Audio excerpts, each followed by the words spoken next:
Hello everyone. Welcome to my channel. If you are new here, my name is Latriva Hill. I moved to Panama back last year in April, and I chose the pensionado visa. So today I will be talking about 5 reasons why I chose the pensionado visa and why it was best for me. So there was 5 things that I noticed that I really liked about that visa process. For one, I wasn't sure if I was going to want to stay here full time or be obligated to stay in the country for long periods of time. So part of the qualification for that visa, you don't have to be here. You only have to visit Panama once a year, and that will keep your status. The second one was the minimal investment. The minimal investment to get that visa for me was about $1,300. So there was not a lot of money to lose in processing this visa. The other one would be citizenship. If I did love Panama and decided to become a citizen of Panama, it would only take 5 years after being a permanent resident here. The pensionado visa is a retirement visa. So with that visa comes so many discounts and savings that you can get just by being retired here in Panama. You get discounts on hotels, restaurants, flights, entertainment, things that, the excursions that I do for the public parks and things like that. You get nice little discounts on the ferry. Pretty much everything. So I am living as a retired person here in Panama, taking advantage of those discounts. Also, moving your things here. If I did want to bring my car here, I would get tax-free, duty-free for my vehicle. And also for, I think it's like one shipment a year. No, one shipment, I think every 2 years that you can get at duty free. So those 2 alone would be amazing savings as far as I'm concerned with the discounts. Not only do you get the savings for importing your car, you also get the savings with importing some of your personal goods, tax free, which are very, very nice discounts there.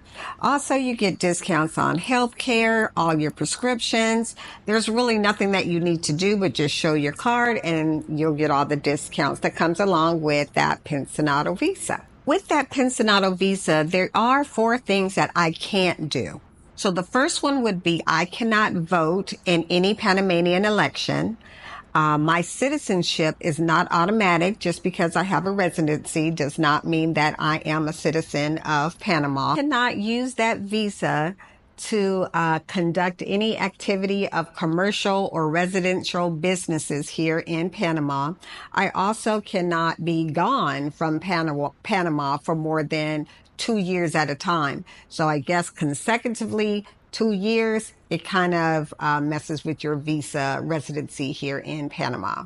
So there are some things that you can't do. So if you are unsure about some of the things that you can't do under this retirement visa, please reach out to your attorney. Please do your research online to make sure that what you are planning to do while you're here is legal while you're here.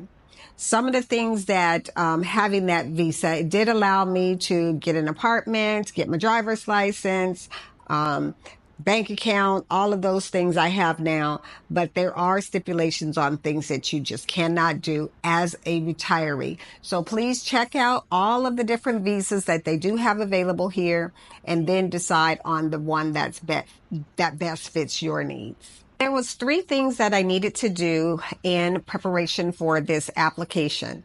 So the first thing I had to do was get a letter that stated my pension amount and the duration of it. So it needed to be a lifetime pension.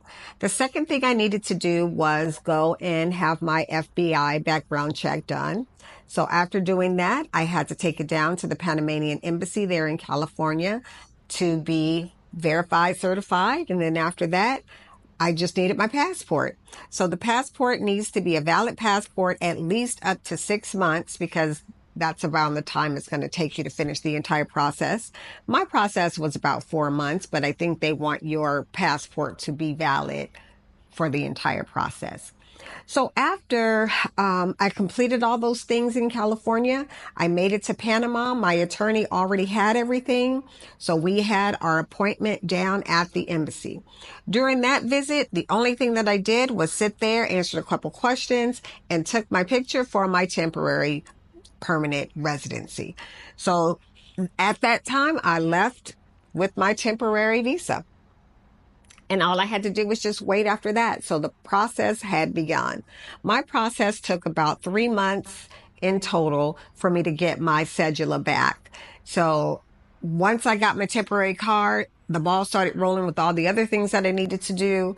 And I just waited for my permanent visa. And within 3 months, it was here. I was done. The process was over. So that to me was a breeze. I didn't have to worry about anything. I didn't have to drive myself anywhere. My attorney handled everything.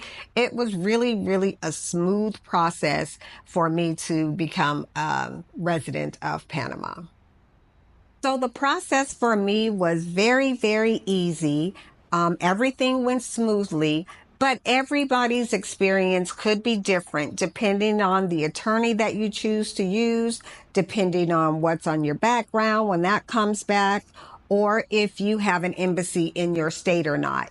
So there's a lot of different factors that will come into play during your time of processing your application. So please just ask questions of your attorney, do your research online, and to be honest with you, I would look online, go to the government sites. I would not use Facebook as the holy grail to this is what I need to do for my visa process. All of our processes have been different. The attorneys want different things from different people and they do things in different orders. So please do your research on your own. That was my experience. This all that I needed to do from California. My process was smooth and seamless, but it doesn't mean that yours will be the exact way mine was. So again, choose a great attorney. Get online and look at some of the government sites and what you need to prepare yourself for this new change, this new life, and this residency. Please do not take what YouTubers say as holy grail. Even to me, I mean, this was my experience, but it may not be yours. So that's all I got to say about that. After I ended up with my temporary visa, I did not have a bank account. I did not have a Panamanian phone number. All of my legal things were still in America, and the process was seamless. I decided to get my Panamanian account a little bit later because I was paying bills and things like that once I got my apartment. But I did not need any of those things to get my visa. My process was a simple 5-step process. I gathered all my information. I visited Panama, got my temporary visa, waited to be approved, and then became a permanent resident of Panama. All of that happened within the first month to maybe 4 months. It was all complete for me. So once again, Panama visas are, I think the retirement one is amazing, from all the discounts to the flying to all the local places that we can go and be entertained. And I whip out my discount card every time I'm somewhere. So I absolutely love the process of that visa. But once again, please do your research. Do your research. Get online. Get on those government sites. Do not take us YouTubers as the holy grail of this is what you need to do, because some of our experiences are different than others. Mine came through very fast, very seamless. Yours may be different than mine. So once again, please do your research. Use us YouTubers to kind of get the feel about Panama, but do not use us as legal sources. Normally, I do not even talk about anything legal or anything that processes, because it's different. And I'm not an expert on Panama. I'm here on my channel to just show you the guys, the beauty of Panama, the things that I do, the things that I visit, so that you can get excited about coming to Panama as much as I was excited about coming here. So guys, if you do like my content, please like and subscribe, and I'll see you on the next video. Bye.